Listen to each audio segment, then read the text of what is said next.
सदा सुहागन रहिए, हमेशा खुश रहिए, आपका सुहाग बना रहे।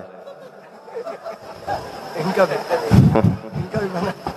त्योहार तो गोइल है।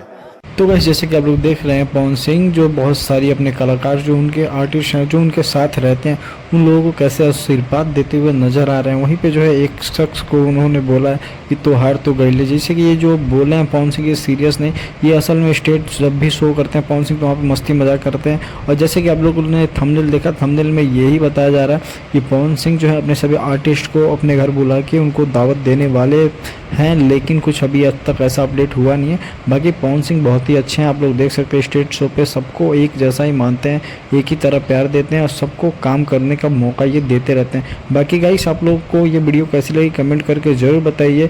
और मैं आप सभी को बता दूं कि पवन सिंह के आने वाली गाना का अपडेट बहुत ही जल्दी होने वाला है, तो इसलिए चैनल को सब्सक्राइब करके रखिए।